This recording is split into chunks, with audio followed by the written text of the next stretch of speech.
Assalamualaikum warahmatullahi wabarakatuh. Kembali lagi bersama saya Adam Majaya, dan pada video kali ini kita akan sama-sama belajar, sama-sama mencari tahu tentang sampling signal. Nah, seperti biasa kita akan menggunakan Jupyter Notebook dan juga bahasa pemrograman Python. Pertama-tama kita bisa membuka CMD dengan menekan Windows plus R, lalu OK, dan tuliskan di perintahnya Jupyter Notebook. Oke, lalu kita tunggu sebentar. Nah, jadi dia akan otomatis membuka browser atau search engine yang teman-teman gunakan. Di sini saya menggunakan Firefox sebagai search engine. Lalu untuk membuat dokumen baru kita bisa menekan new, lalu kita pakai Python. Nah, sebelum kita menulis baris programnya, tulis dulu nama filenya, misalnya sampling signal Adam Jaya. Nah, pertama-tama kita akan memasukkan library yang akan dibutuhkan dalam proses sampling signal. Pertama ada library NumPy.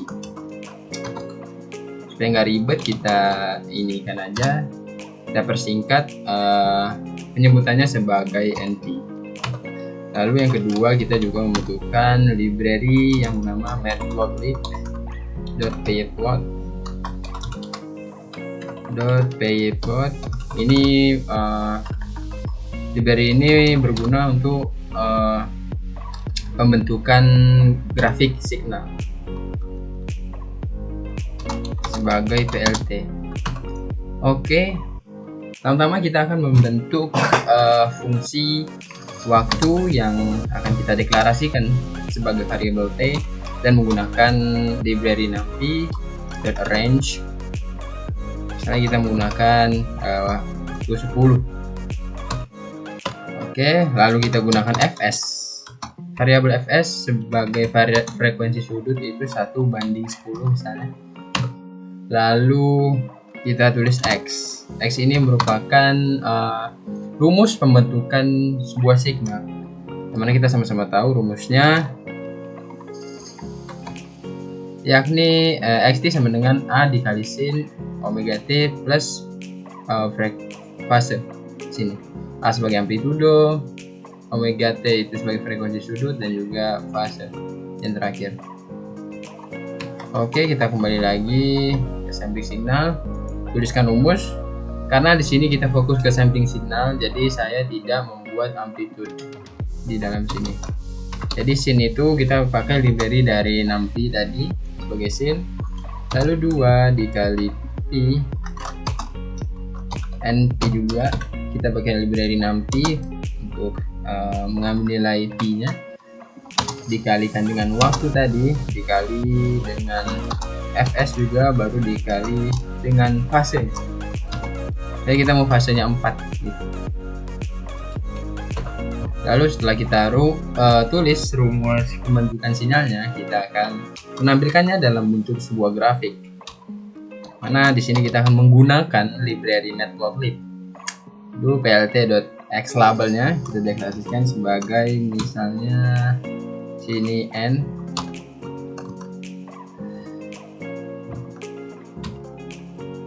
lalu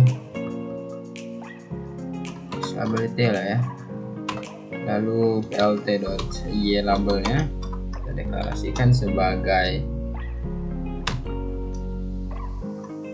x n. Lalu title-nya kita akan menggunakan title atau judul plot of sampling signal. Oke, kita pakai plt.stem, menampilkan t x. Oke, menentukan waktu berdasarkan x ini, rumus yang telah kita tulis. Oke, kita run. Tunggu sebentar. Nah, ini adalah signal yang terbentuk apabila kita menulis atau kita fungsi T waktu ini 10 second lah misalnya ya. Jadi ini yang terbentuk dalam grafik itu pas sekali. Jadi 10 ini ya terakhir di sini. Lalu untuk fase sudutnya, fs-nya, frekuensi sudut maksud saya 1/10. Nah, inilah yang terbentuk, signal yang terbentuk.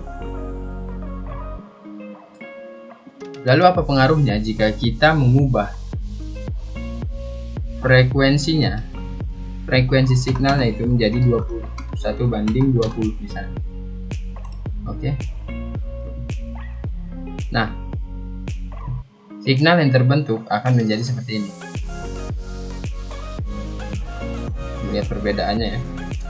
Terus saja satu lagi sini. Terus sini 10. Nah, untuk yang 20 di sini sama juga untuk 10 detik.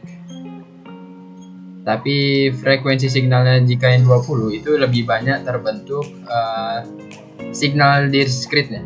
Signal waktu diskritnya lebih banyak terbentuk daripada frekuensi signalnya yaitu yang 10, yang hanya 10.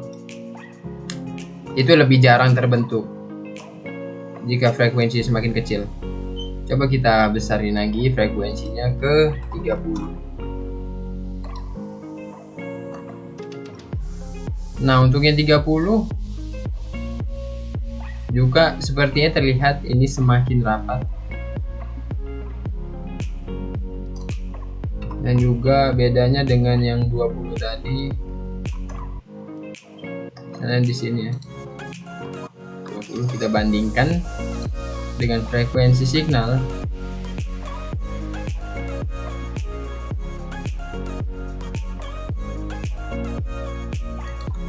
Frekuensi signalnya harusnya diubah, waktunya tetap di 10 ya.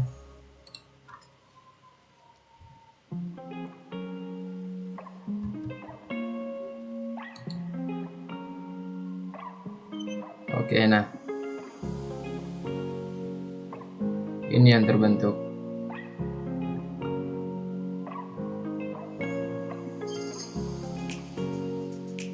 Lebih sedikit ya kalau dilihat dari frekuensinya jika semakin banyak. Nah, kita bandingkan. Nah, dia dalam satu fase gunung ya, dan juga satu lembahnya itu lebih banyak yang dibentuk, tapi lebih lebar dalam pembentukan signal ya. Satu gunungnya itu bisa di 5 detik. Sementara untuk yang di frekuensi signal itu 20, itu dia membentuk gunung dan juga satu lembah itu bisa di 5 detik bisa membentuk satu buah signal, tetapi dengan data yang jarang-jarang. Sementara dengan yang frekuensi signalnya semakin besar, itu membentuk satu buah gunung itu dengan waktu yang cukup lama. Di 5 detik itu bisa hanya terbentuk satu buah gunung. Jadi kita sepakat ya, dalam pembentukan signal, satu buah signal itu bisa dibentuk dengan unsur yaitu satu gunung dan juga satu lembah. Itu dihitung satu gelombang. Jadi ini dalam 5 detik itu hanya bisa membentuk satu gunung. Sementara yang frekuensi signalnya itu 20, itu bisa dalam 5 detik itu bisa membentuk satu gelombang, bisa dikatakan seperti itu. Jadi bisa disimpulkan bahwa semakin besar frekuensi signal, maka semakin banyak waktu yang dibutuhkan dalam membentuk suatu gelombang. Sementara semakin kecil itu semakin sedikit pula waktu yang bisa dibentuk untuk membentuk suatu gelombang, gitu. Bagaimana jika fasenya kita ubah di sini menjadi 8? Ini juga 8. Jadi kita bisa membandingkan. Oke, untuk fase sepertinya tidak banyak berubah ya.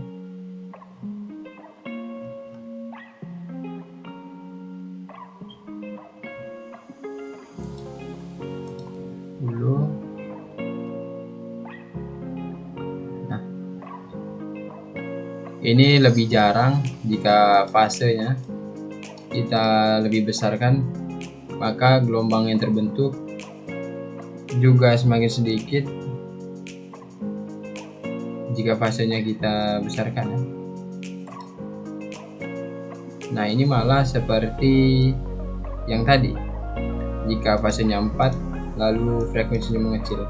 Jadi kita juga mendapat kesimpulan jika kita mengubah-ubah fasenya yang di paling belakang ini ke yang paling besar, maka pembentukan gelombang juga untuk satu gelombang itu bisa semakin sedikit juga pembentukan satu gelombang. Sementara jika semakin besar itu juga maka semakin besar juga, semakin lama pembentukan gelombang. Oke, mungkin itu saja teman-teman yang bisa saya sampaikan.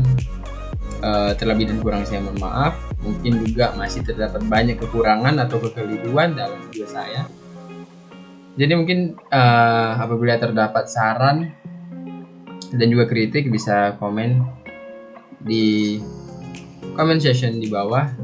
Mungkin sampai sini saja saya akhiri dengan Assalamualaikum warahmatullahi wabarakatuh. Selamat siang.